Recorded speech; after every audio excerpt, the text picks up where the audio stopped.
A Vancouver woman who believes she was Queen Guinevere in a past life, wife of King Arthur in 5th century Britain, says she made that discovery after recurring and violent dreams, nightmares about killing and horses rearing in the air and buildings in flames.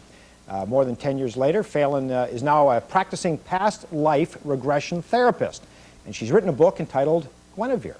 And LaurelPhelan joins us this morning. Nice to see you. Thank you. So how did you come to believe you were Guinevere? It started with violent nightmares when I was 21, 14 years ago, and I had already understood past life regression therapy. I had been to a regression therapist a year earlier to heal my insomnia, so I understood how it worked using self-hypnosis, and I decided to regress myself to try to find the cause of my nightmares. And I found myself in a wooden fort, very misty, very smoky, and I was in this smaller body. I felt myself very aggressive, very assertive, and I was waiting for these footsteps I heard walking down the hallway. Suddenly, I felt myself jump out with a small spear, a little sword actually, and pierce this man in the back of the neck. And then I went back into the shadows. I waited again, and another man, very big, brutal-looking beard, very smelly, a little bit of a helmet on him, and I jumped out at him too on the back, and I stabbed him in the back. He threw me off, hit the wall, became winded, and then this woman came running down the hall calling me Guinevere, which is the Celtic pronunciation of Guinevere. I came out of the regression and I thought, what is this? Now, was that a dream at that time? It was a dream, and then I went into the regression, and it was the same scene.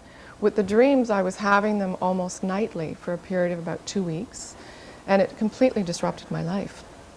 I felt nauseous, I was unable to work, and I knew I had to do something. And that's when I decided to do regression. And I thought that was it. I thought I just needed to see the violence, and then the dreams would go away. And they did go away for 6 years, and then they came back. And I realized by that time I had done some research about reincarnation and regression therapy and self-hypnosis. And I knew how to take myself back with greater ease by that time and greater confidence. So I went back again and I thought, I'm going to look a little more and see who she is. Well, what made you believe, though? What made you believe It's the feelings. You feel yourself in a completely different body. You feel the emotions of that person. You hear the thoughts in your head of that person's thoughts rather than your own thoughts. You're vaguely aware also of your own mind and your own thoughts.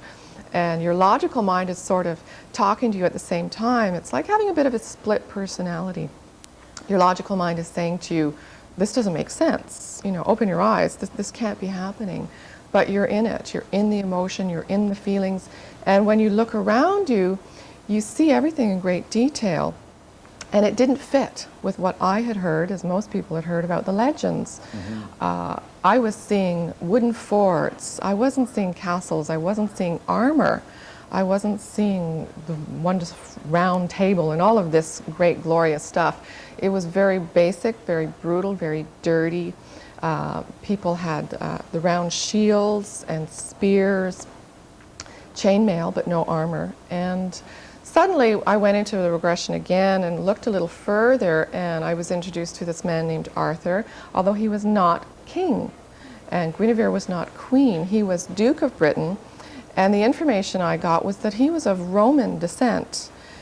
When I came out of the regression, I was quite confused. I didn't know much about the legend, but I knew that, you know, I thought he was English. And I certainly had heard that he was a king and she was this lovely damsel in distress. That was not what I was experiencing. Arthur was Italian. Is that what you're saying? Roman descent. He was born in Britain, but he was actually of Roman descent. Did you seek other therapies to get rid of your nightmares? No, I didn't, actually, because I So you believed right away? Like you didn't think, maybe I'm delusional, maybe I should see a psychiatrist? No, I believed, but I didn't believe it was the Guinevere and Arthur of legend. I thought, well, because the name I was getting was Guinevere, which is Celtic, so I just believed that it was a coincidence that the names were similar.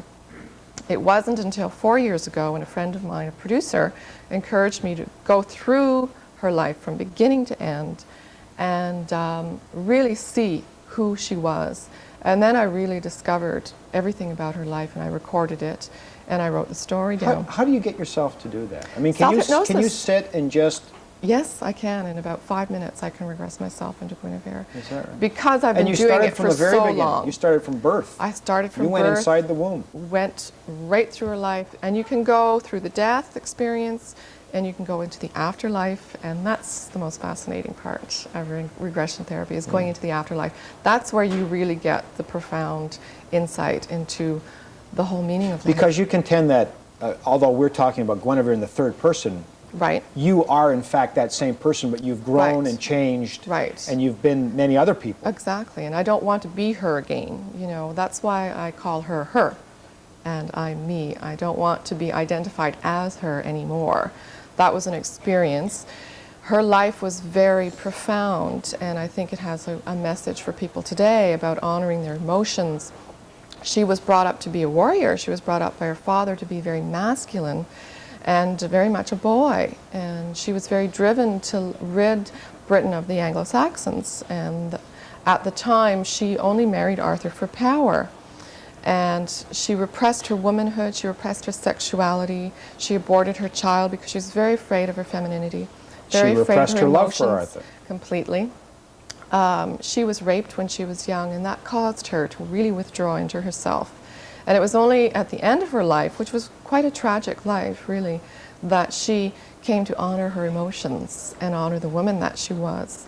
And I realized that that has a strong message for women today, because so many women today tend to put their emotions on hold and become outward and conquering and driven, and I think they're sacrificing their inner self.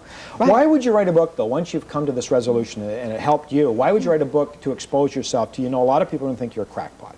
Oh, sure. I actually wrote the screenplay first, and I wrote it in 2 weeks, actually. It just poured out really fast. I'd never written anything before in my life. This wasn't Mark Twain helping you out here, No, it wasn't. And it opens up actually a whole avenue of writing for people in using regression to gain historical information that we haven't got. When I went to England, I was really pleased with the British historians that came forward and supported me, because I brought forward information that they were just discovering and they couldn't piece together. And so we talked and, pieced some things together that they couldn't figure out. And you put it all in Guinevere. I put it all in Guinevere. LaurelPhelan, thank you so much. You're welcome. Thank you. Stay with us. Canada AM.